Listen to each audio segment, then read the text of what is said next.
Gilliard. I got so much more.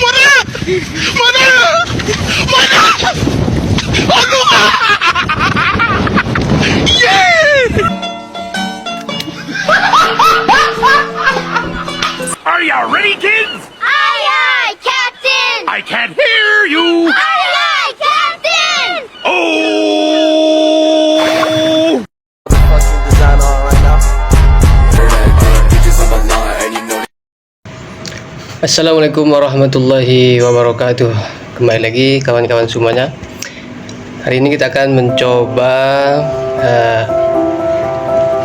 pelajari uji normalitas, uji homogenitas, uji T, uji regresi berganda, dan juga ANOVA dan uji korelasi.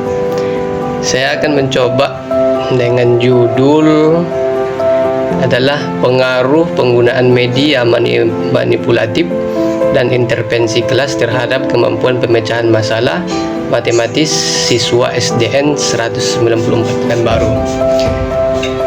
Kita akan melihat bagaimana pembelajaran matematika di SD ini selama ini sering kita lihat ya secara abstrak, sehingga sebagian siswa masih mengalami kesulitan dalam memahami konsep dan menerapkan dan pemecahan masalah. Akibatnya kemampuan pemecahan masalah sistematis belum optimal. Maka di sini maka untuk mengatasi hal tersebut kita mencoba untuk menggunakan media manipulatif sebagai alat bantu konkret dan pembelajaran.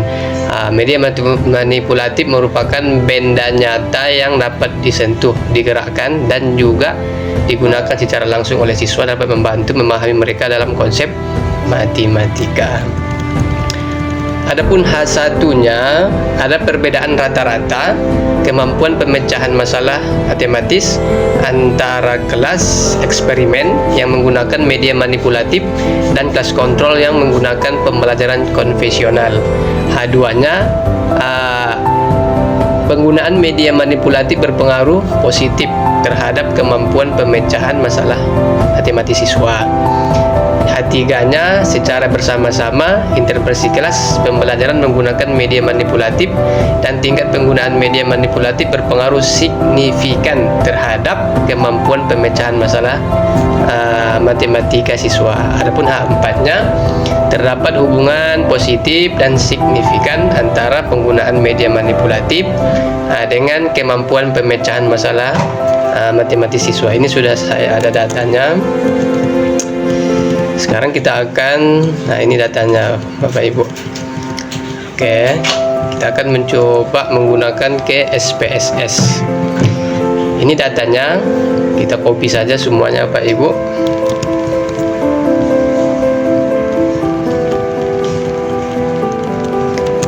Copy. Setelah itu kita pindahkan ke SPSS. SPSS ini dilihat ya, jangan lupa kita lihat di variabel view. Variabel view. Tapi jangan lupa juga kita harus membuat ini name ini kita masukkan ID. Ya, yang kedua kita masukkan grup. Yang ketiga kita masukkan mediasur.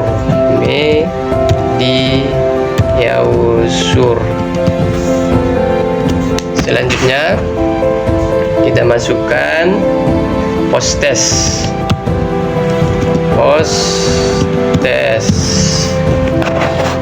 Selanjutnya kita lanjutkan juga. Sini ada 4 variabel dia. Di kolom tipe numerasi ini numerasi semua ya, ini tidak diganti. Selanjutnya di desimal ini kita buat 0 saja. Oke, kita nolkan saja semuanya agar nanti tidak banyak angka-angkanya. Itu gunanya supaya tidak banyak angka-angkanya. 0 juga 0. Oke. Kesalahan, kita buat 0 saja ini ya. Oke, setelah itu kita lihat di label. Labelnya ini kita tulis yang pertama nomor siswa. Nomor siswa, ya. Yang ke label kedua kita buat kelompok belajar. Kelompok belajar. Oke.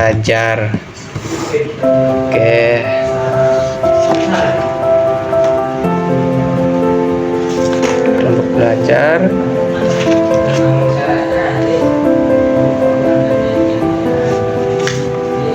Terus skor kelompok belajar, selanjutnya di bawah skor penggunaan media. Yang keempat, skor kemampuan.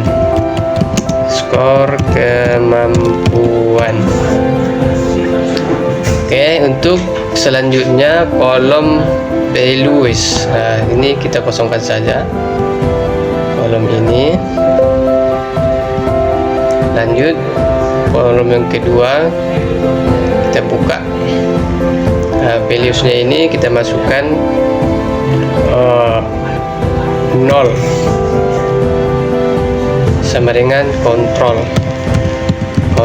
baru kita add. Kita masukkan sini 0 ya, kita add, berarti 0 sama dengan kontrol. Terus kita lanjutkan lagi 1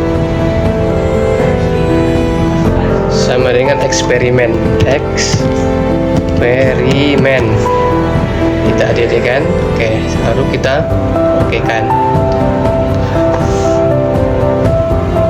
Adapun yang 2, 3 ini tetap dikosongkan saja ya Bapak Ibu, yang ini kosongkan saja.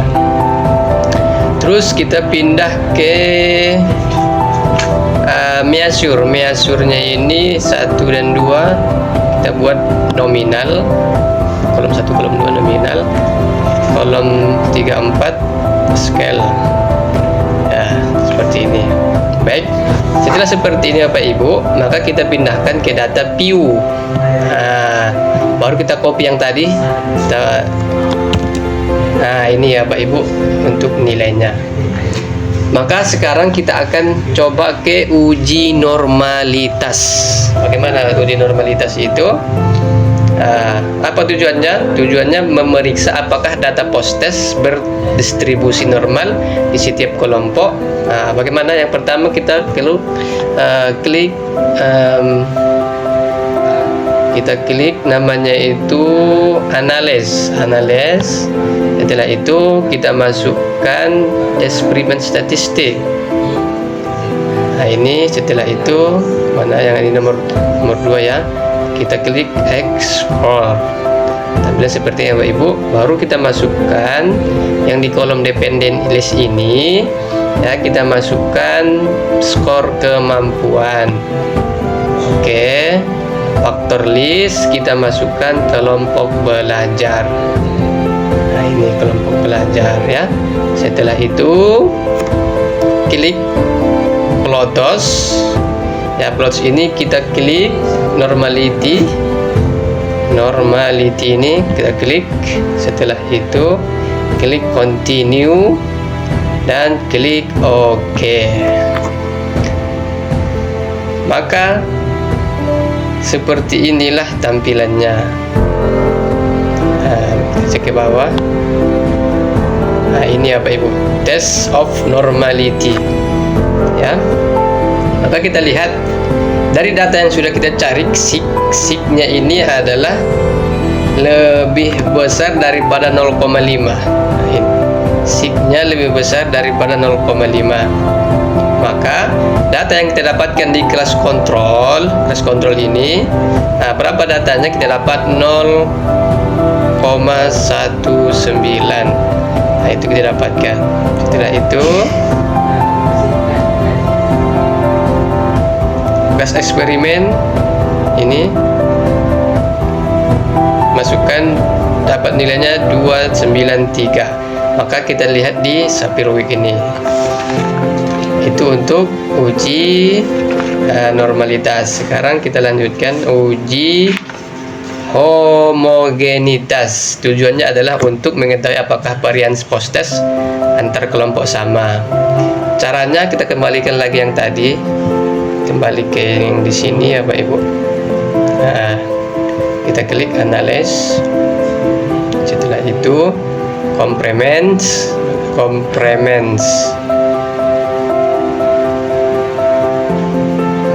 Nah, ini dia complements. Setelah itu ini bawah ya, complements. Setelah itu kita masukkan independent sample di tes. Klik, nampak seperti ini gambarnya. Maka untuk di tes variabel kita masukkan skor kemampuan pemecahan masalah. Nah, ini masukkan ke sini. Baru untuk grouping variabel dimasukkan kelompok belajar. Kelompok belajar di sini. Maka setelah itu kita klik definite groups ya. Grup 1 ini kita buat 0. Grup 2 kita masukkan angka 1. Lalu kita klik continue dan klik OK. Maka tampil seperti ini Bapak Ibu, grup statistik ya. Maka kita lihat di label representative of currency. Mana dia? Nah, ini. Geser sedikit, geser. Oke. Jika sig lebih besar dari 0,5 varian homogen ya. Baris pertama ya, varian homogen ini. Setelah itu signya lebih kecil, berarti dia tidak homogen ya. Maka kita lihat datanya 0,136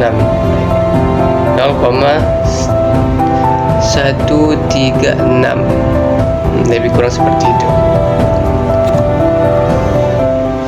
Maka data kita 0,133 maksudnya 0,133 lebih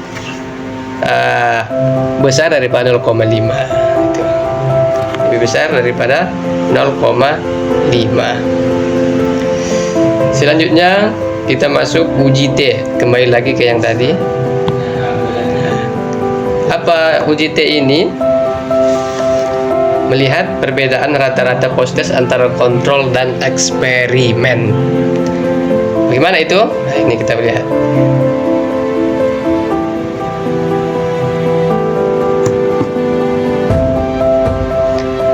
Oh, nilai T ini tetap yang tadi dia ya Bapak Ibu. Dia tidak ada diapa-apakan lagi. Caranya sama seperti tadi. Maka kita lihat di independent sample. Independent sample kita lihat ya, independent sample. Kita lihat di kolom sig bagian 2. Nah, kolom sampel sig bagian 2. Ini kita geser dulu ya. Kita lihat berapa nilainya yang kita dapat. Maka kita lihat jika P lebih kecil dari 0,5 maka ada signifikan keduanya. Maka kita dapatkan signya itu ini 0,0 ya, 0,0 sig ini. Hati-hati lihat di text of main ini kan 0,0 dia. Kalau kita lihat mainnya ini adalah kalau kelas di eksperimen seperti ini mainnya ada 50 ya, ada 89. Oke, maka kelas eksperimen ya, kelas eksperimen itu dia mendapatkan 89,67 ya, sementara di kelas kontrol mendapatkan 50,31 ya. Maka hasil menunjukkan bahwa kemampuan pemecahan masalah siswa pada kelas eksperimen lebih tinggi dibandingkan pada kelas kontrol. Eksperimen 89,67, kelas kontrol 50,31 dia. Maka hasil ini menunjukkan adanya perbedaan antara kelas eksperimen dan kelas kontrol. Selanjutnya kita masuk ke uji regresi berganda. Seperti apa dia? Kita lihat di sini ya. Kembalikan lagi ke awal. Tetap ke masuk ke analyze. Iya, analyze masuk, baru recreation. Ini baru masuk ke linear. Muncul seperti ini. Setelah itu kita masukkan di dependen, ini adalah skor kemampuan. Skor kemampuan kita masukkan ke sini. Independen S ini kita masukkan, ada dua. Yang pertama kelompok belajar. Kelompok belajar masuk. Satu lagi itu skor penggunaan media. Skor penggunaan media masukkan juga di sini. Jadi independen ini ada dua yang dimasukkannya. Setelah itu klik statistik yang di atas ini, statistik. Setelah itu centang. Yang pertama estimates sudah, modest speed udah, R squared change ini sudah kita centang lagi, baru quality diagnosis dia checklist lagi ya, baru klik continue, baru kita klik OK. Apa yang terjadi? Maka kita lihat model summary. Apa yang terjadi? Maka kita lihat nilai R. Mana nilai R kita ini? Nilai R adalah 0,16, menunjukkan ada hubungan yang kuat ya, ada hubungan yang kuat antara variabel bebas ya dengan variabel terikat. Yang kedua nilai R square. Nilai R ini sementara ini ya, ini yang kedua 0,839. Berarti 0,839 ya, berarti 83% variasi kemampuan pemecahan masalah matematis siswa dapat dijelaskan oleh variabel bebas, yaitu menggunakan media manipulatif dan intervensi kelas. Maka sisanya bisa dijelaskan dengan faktor lain. Maka dengan kata lain, model regresi ini sangat baik dalam menjelaskan perubahan skor kemampuan pemecahan masalah. Kita lihat di bawah, ada ini ANOVA ya, ada ANOVA di bawah ya. Kita lihat nilai F-nya, nilai F 72,835 nilai F-nya ya. SIG-nya itu adalah 0,0, maka 0,0 lebih kecil daripada 0,05, menunjukkan bahwa model regresi secara keseluruhan signifikan. Artinya penggunaan media manipulatif dan intervensi kelas secara bersama-sama berpengaruh signifikan terhadap kemampuan pemecahan masalah matematis siswa SDN 194 Pekanbaru. Selanjutnya kita coba di uji korelasi ya, uji korelasi. Kita kembalikan yang tadi. Di sini kita kembalikan uji korelasi ini. Tujuannya untuk melihat hubungan antara motivasi belajar dan kemampuan pemecahan ya. Bagaimana caranya? Kita diklik juga di analyze. Setelah itu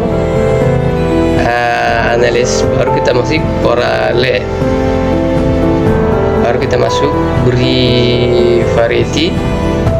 Setelah itu termasuk seperti ini, maka kita masukkan motivasi skor penggunaan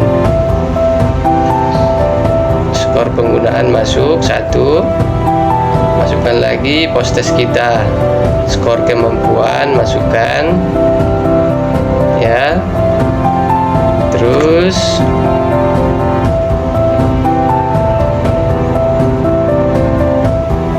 ya, yang dua ini saja kita masukkan ke variabel. Setelah itu kita centang version sudah, to toilet sudah, baru kita oke kan. Maka muncul seperti ini Bapak Ibu.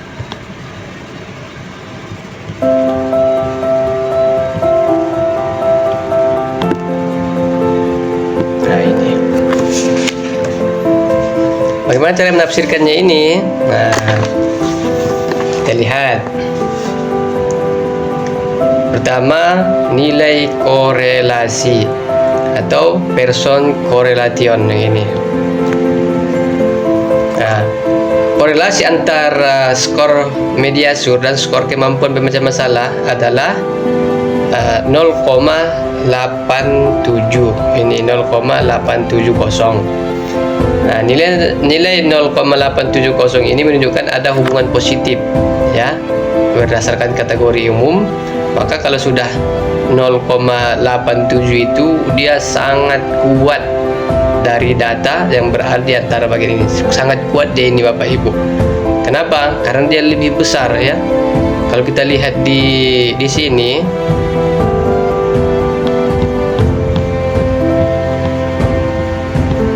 kalau kita lihat di bawah ini nanti ada ini. Kalau 0,199 namanya sangat lemah. Kalau 0,20 dan 0,399 itu lemah. 0,40 dan 0,59 itu sedang. 0,60 dan 0,79 itu kuat. 0,80 dan sampai 1,00 sangat kuat. Maka data kita tadi itu adalah ini 0,870. Maka menandakan data kita ini sangat kuat. Nah, itu ya.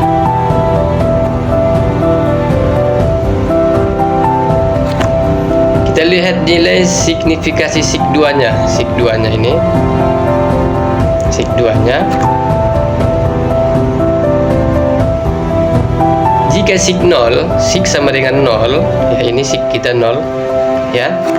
Lebih kecil daripada 0,1. Maka hasil analisis dinyatakan signifikasi pada taraf 1%.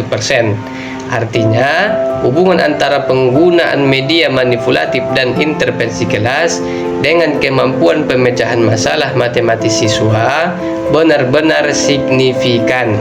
Benar-benar mega signifikan.